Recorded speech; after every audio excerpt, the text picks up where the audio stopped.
look of your surroundings. Are you surrounded by only one type of organism? Or there are many types such as humans, cats, dogs, different types of birds, variety of plants, etc. We are surrounded by different varieties of life forms. What do we call them together? Biodiversity. It is the number and variety of organisms found within a specified geographical region. It refers to the varieties of plants, animals, and microorganisms, the genes they contain, and the ecosystem they form. Let's learn more about biodiversity in this session. The term biodiversity was coined by Edward Wilson to describe immense diversity not only at the species level but at all levels of biological organizations ranging from macromolecules within cells to biomass. Biodiversity is a combination of two words. Bios means life and diversity means variation. The most important of them are genetic diversity, species diversity, and ecological diversity. Now, what is genetic diversity? Genetic diversity is the highest diversity shown by a single species at the generic level over its distributional range. For example, the medicinal plant Rolfia vomitoria shows genetic variations in different Himalayan ranges.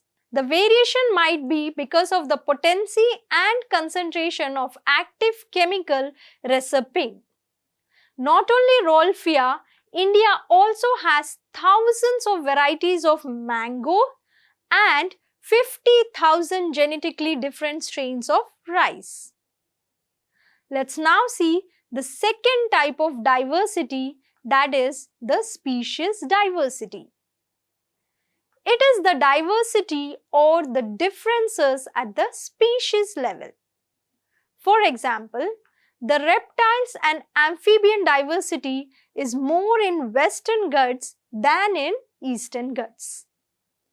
The last important type of biodiversity is the ecological diversity. This diversity is in ecosystem level. Rainforest, deserts, mangroves, coral reef, wetlands, etc. have a greater ecological diversity than a temperate country. As I said, diversity means variation in types of organism. So, what do you think? How many diverse organisms are there in this planet? Difficult to answer, right? According to IUCN 2004, the total number of plants and animal species described so far is slightly more than 1.5 million. But there are yet many more species that has to be studied and identified. Temperate regions have less biodiversity than tropical regions. Hence, species identifications are more complete in temperate countries than in tropical countries. Biologists made a statistical comparison of species richness of group of insects in temperate and tropical regions and used that ratio to other groups of plants and animals to derive a gross estimate of the total number of species on Earth. The range was extreme. It was between 20 to 50 million. But Robert May scientifically and more conservatively estimated that global species diversity is at about 7 million. Let's move on to some interesting inventions regarding the species diversity all over the world. In the total number of species identified so far, more than 70% are animals and the rest include the members from all group of plants. Among the animals, insects occupies the highest species diversity, constituting more than 70%.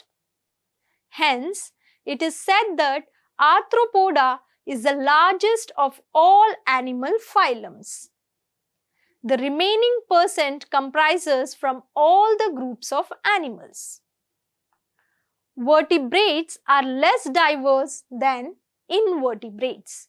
The species diversity of fungi is more than that of combined diversity of all vertebrates. Why there is no mention of prokaryotes anywhere in the inventories of species diversity? Any guesses?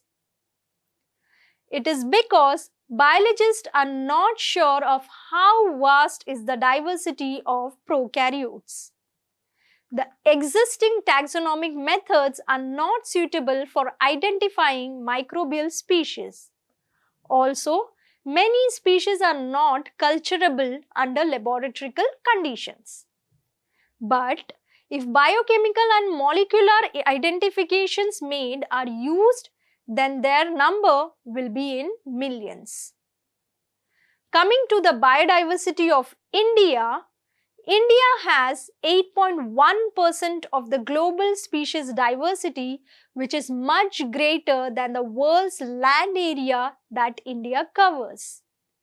India has only 2.4% of total land area.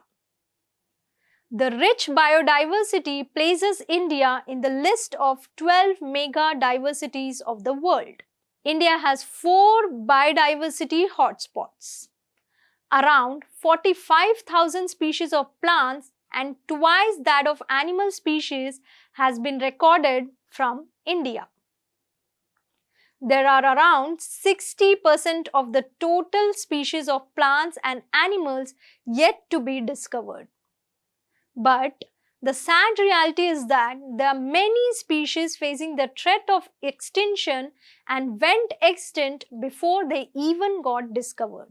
After having a good idea on the richness of species diversity in our planet, let's now move on to the patterns of biodiversity. Basically, there are 2 patterns of biodiversity: latitudinal gradient and species area relationship. We'll first look into latitudinal gradient. Do you have any idea on what is latitudinal gradient?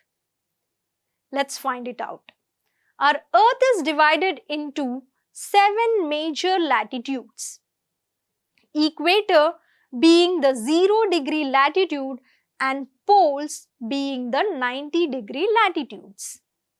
We can notice a gradient of species diversity being established if we move from the equator towards the poles. The species richness gradually decreases as moving from the equator towards the pole. The tropic or regions near the equator harbors more species than the temperate regions. Let's now see some examples. Colombia, the country located near the equator in South America, harbors around 1,400 species of birds. In case of India, whose most of the regions falls in tropical zone, has around 1,200 species of birds. But if we see New York, which is located in temperate region, it has 105 species of birds. Further north, in Greenland, there are only 56 species of birds. We have heard of the Great Amazon Forest. Amazon forest is a dwelling place for large number of species. It has the greatest biodiversity in the world. The forest lies in the tropical region and harbors 40,000 species of plants, 1,25,000 species of invertebrates, 3,000 species of fishes, 427 species of amphibians, 378 species of reptiles, and 1,300 species of birds. What might be the reason? Why is species diversity so high in the tropics? There are many hypotheses put forward. A few important ones are: temperate zones are subjected to frequent glaciers, but the tropic remains more undisturbed. We know that speciation is a function of time. Hence, constant and undisturbed latitude promotes speciation and species diversity. The next hypothesis was the tropics had less seasonal variation compared to the temperate zone. Therefore, constant environment promoted niche stabilization and species diversification. The other hypothesis was the amount of solar radiation available is more in the tropics, which boosted the productivity and ultimately contributed to speciation. We'll now look at the second pattern of diversity, that is species-area relationship. Alexander von Humboldt, in his exploration in the South American forest, noticed that the species richness increases as the area of exploration increases. But there is a limit to it.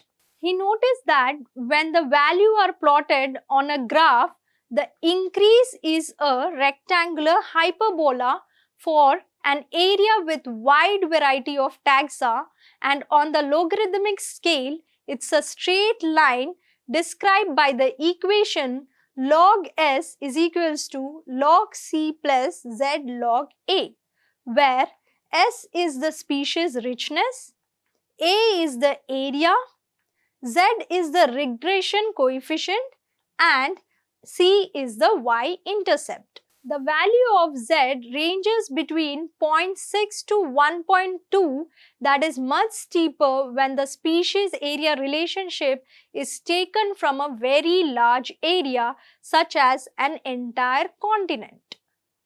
So what does a steeper slope indicate? It indicates that the area explored by species area relationship is much larger. As we are now familiar with the patterns of biodiversity, we'll now move on to the topic importance of species diversity to the ecosystem. For an ecosystem to function in the balanced and stabilized way, species richness plays an important role. It is generally seen that an ecosystem with more species is more stable. What is meant by stability in an ecosystem? If the productivity of an ecosystem remains constant year after year, even if there is an occasional disturbance by natural or man-made means, is a stable ecosystem. A stable ecosystem should be resistant to invasive species. Invasive species are alien species that extensively flourish the area, suppressing the growth of native species. David Tillman, in his field study, found that the productivity of area rich in biodiversity is much more than that of area with less biodiversity, although the exact reason behind this is unknown. Later, the reward pauper hypothesis by Paul Ehrler tries to explain the importance of species diversity to some extent. He compared ecosystem to an airplane and species of the ecosystem as the reverts of the airplane.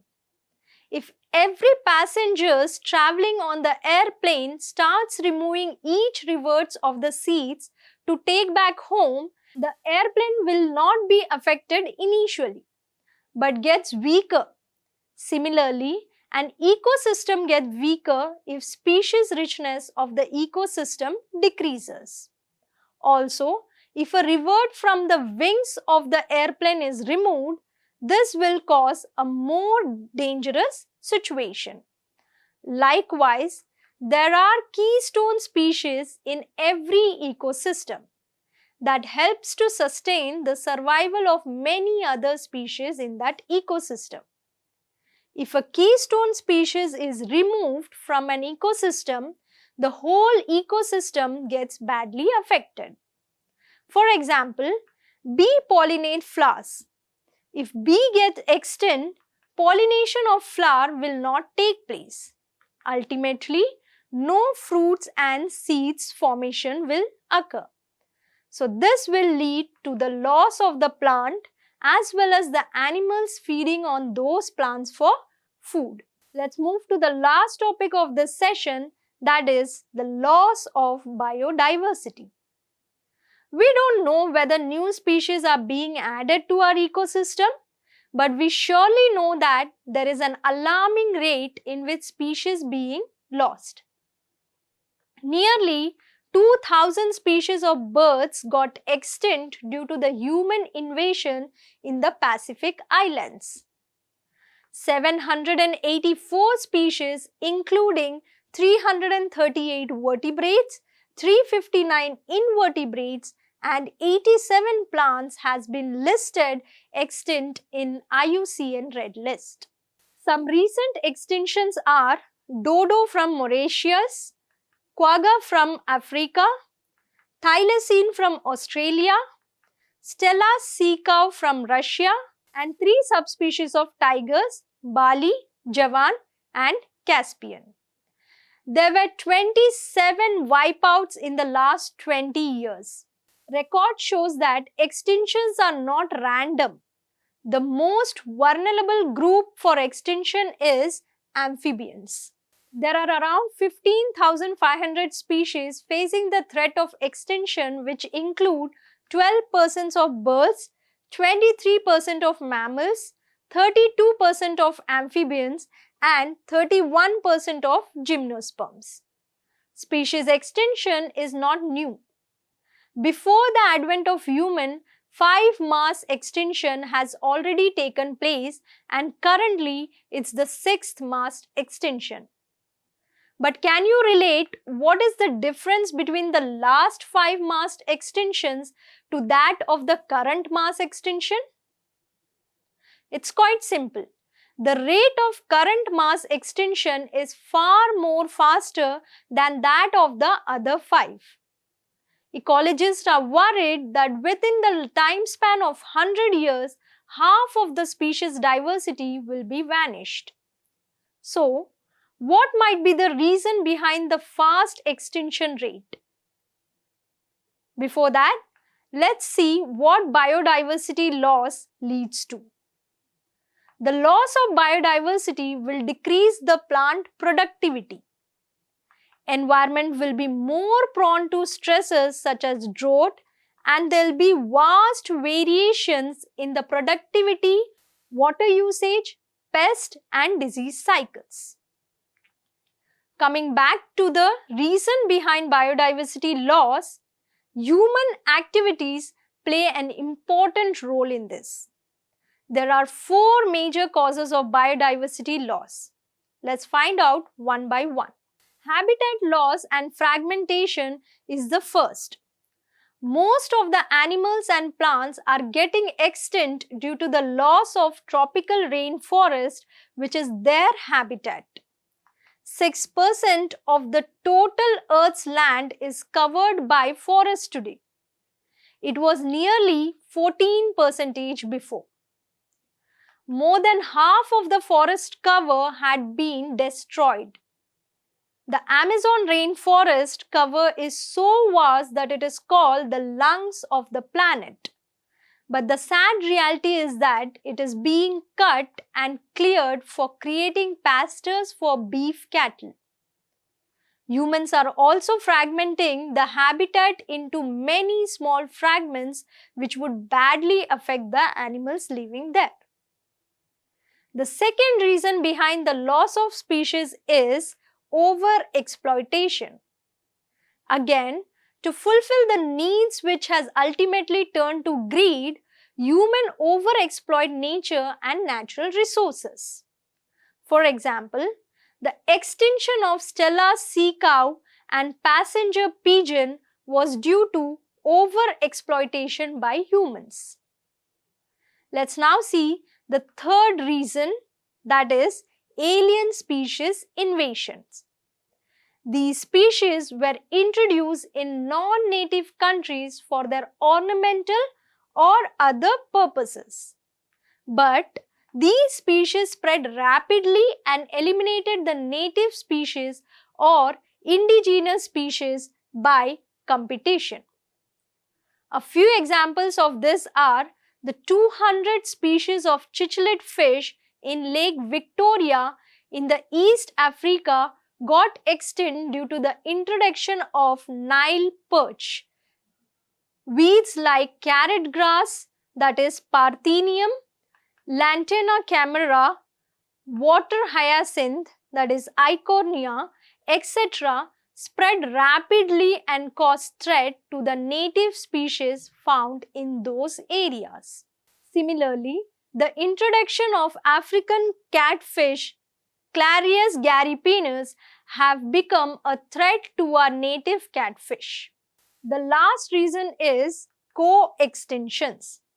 As we have already discussed on how elimination of a keystone species affect the survival of other species, on the same note, when one species is eliminated, another species associated with it in an obligatory way will also get eliminated. For example, if a fig tree is pollinated by a particular type of wasp, the extinction of the wasp will ultimately lead to the extinction of the fig tree. Biodiversity provides us with unlimited resources. It is our sole duty to conserve and protect our biodiversity and transfer it to the future generation. So, how will we conserve and protect our biodiversity? Think about it. Let's now summarize what we have learned.